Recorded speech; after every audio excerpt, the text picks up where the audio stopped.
writing prompts from 1700s, 1800s, and just get this idea of what they call working the prompt. So these prompts, the wording's kind of complex. So the main thing to begin with is read it really carefully and slowly reread it. Don't rush into the prompt. If it's a 30-minute write, you're not going to write for 30 minutes. You want to, most important thing, really know what they're asking for, figure out what they're asking for, take a little time to plan it out, sketch it out, and then write.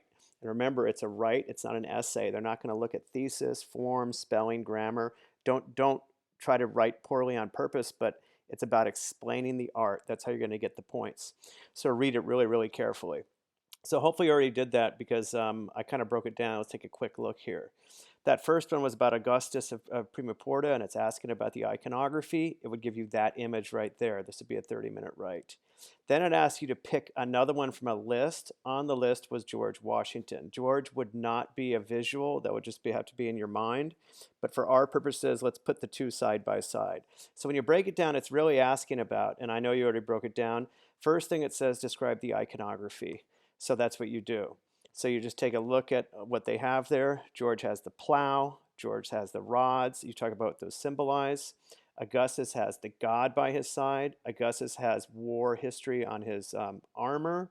And so those both in there. And then it wants you to connect to the idea of power and authority.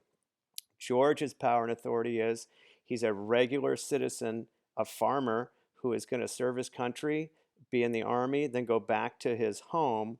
Augustus is a god who's going to be an emperor, and the iconography tells two different stories. The second component is similarities between the two works and the ideals of political power and authority. So for this one, you would talk about the difference between a citizen farmer president versus a God, divine inspired emperor.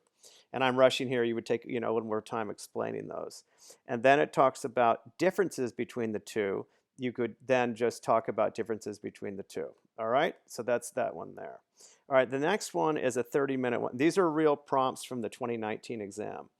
The second one was about nature and a couple paintings here. This one would not give an image. So sometimes they won't give an image. And I'd ask you to basically take a look at a couple works. And the works on the list were Oxbow and Slave Ship. There'd be no image, but for our purposes, we'll put an image on there. So the points here, you fully identify. Material, date, artist, country. You get two of those, you get the point.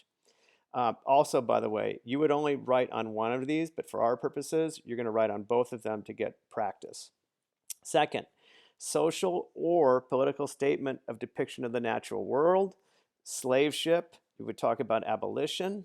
Oxbow, you would talk about manifest destiny.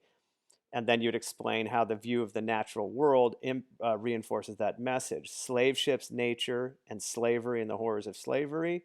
The American view of nature, of the sublime and the orderly nature of American society.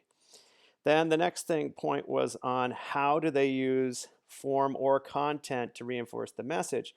On that one, you would just talk about how they show nature and how that reinforces the message of slave ship, and how they show nature and how that is the message of Oxbow.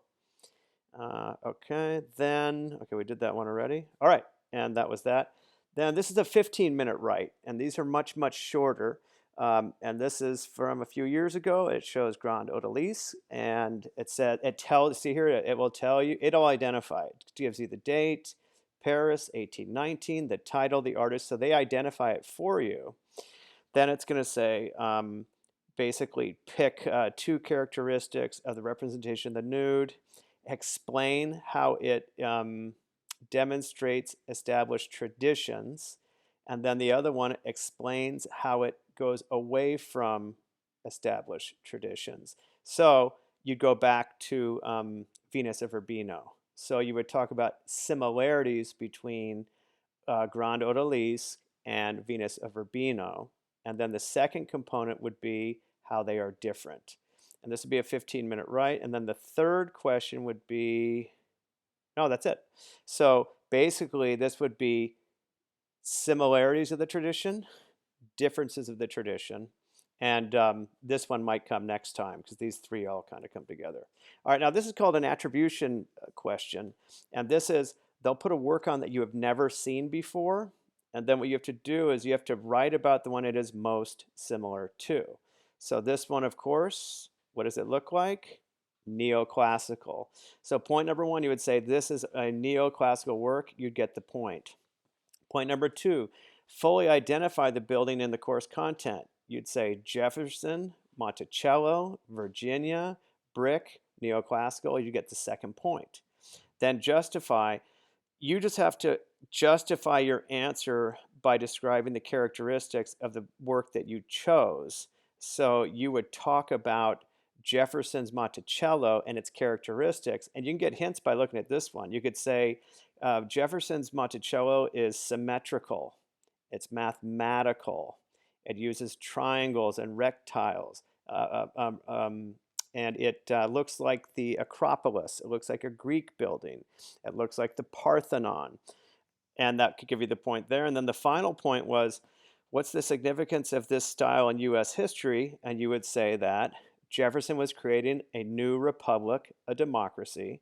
So he used Greek architecture because that's the vocabulary of a democracy. So he was using Greek buildings to reinforce the Greek idea of democracy. And that's called an attribution question.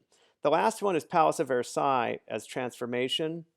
And I broke this one down for you. So for this one, when you take it apart, it comes down to what was Versailles before it was a palace? What did it, it was a hunting lodge in the forest. What did it become? The palace. And then contextual evidence. What was the site? It's the hunting lodge and the palace outside Paris. What was the culture?